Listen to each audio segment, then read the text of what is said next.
We're here at the home of Dr. Churella, MMR. It's got a beautiful home layout representing the era of 1919.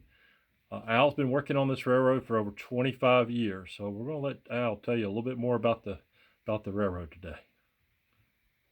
Welcome to Franklin County, Maine in 1919. First World War just ended, Prohibition is about to take effect, and we have plenty of loggers moving pulpwood out of one of the more obscure and rural parts of Maine. Now, I've been working on this layout for about 25 years. It's On2, which is not very common. A lot of people model ON30 on HO gauge track, but this is actual ON2. This is a little bit narrower, in fact, than HO scale track, which makes modeling a bit of a challenge. A lot of the cars are scratch built. The locomotives are brass, some of them dating back to the 1970s. So it's a lot of work to get them running properly, to equip them with decoders, and I use NCE decoders and the sound system in order to get as realistic a scene as possible. I'm trying to model with strict prototype fidelity, so I rely a lot on books and plans that give maps of the entire area, but also photographs like the ones you see here that I use to scratch build buildings like the engine house complex you see right in front of me. So Al, how large is your railroad in your room here at the house? Well, the house is about 1,800 square feet with a full basement, and the layout takes up most of that basement. Now, one of the things about modeling an ON2 is I have to use 48-inch radius curves. So there's a lot of space that it can't be used for the layout, which is good because it means that people can walk around very easily. But it also means I've got 4 rooms that are roughly 12 by 35 feet that are filled with various parts of the layout. What you see here is the town of Phillips, which is the kind of headquarters of Sandy River and Rangeley Lakes. And from there, the railroad stretches south towards Strong and the standard gauge interchange at Farmington. And when you get to Farmington, you can really see the difference between the very narrow 2-foot gauge track and the much wider standard gauge track.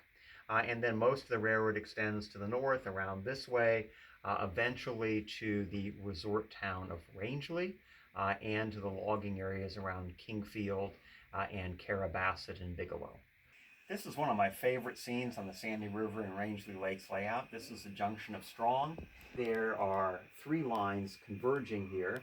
We have the line coming north out of the standard gauge interchange at Farmington.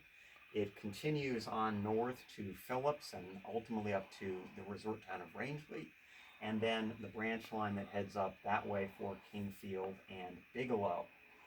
To govern train movements, we have the latest in signaling high technology in 1919, the ball signal, which of course is where the phrase highball comes from. And so we have little cheat sheets to indicate which trains are allowed to enter the yard. And if we imagine that a train is coming southbound from Bigelow and from Kingfield and Strong, that train would have to wait until all 3 of the balls are up, which can be done like this, using, by the way, linear actuator motors underneath the layout. And then, of course, when the train arrives at the depot, it's important that the conductor call into the dispatcher, and again we have the latest in 1919 telecommunications technology with the candlestick phones. Now this whole area is modeled strictly to the prototype. All of these buildings were here in 1919.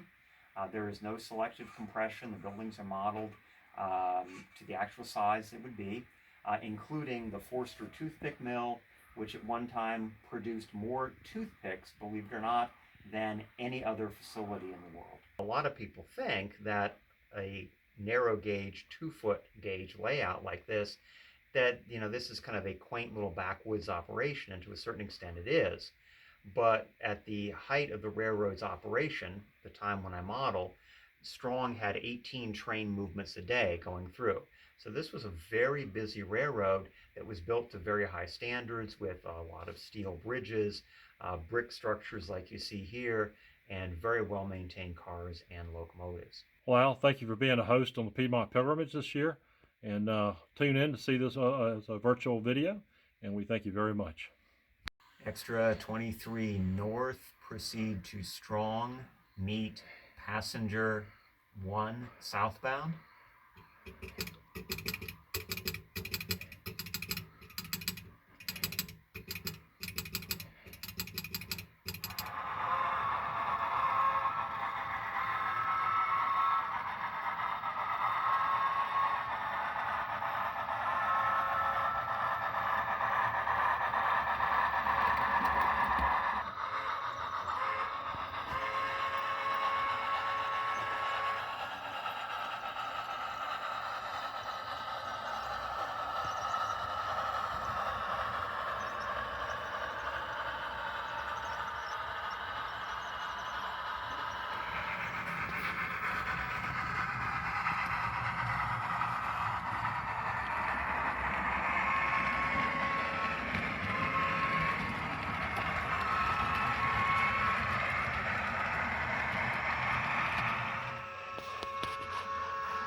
it.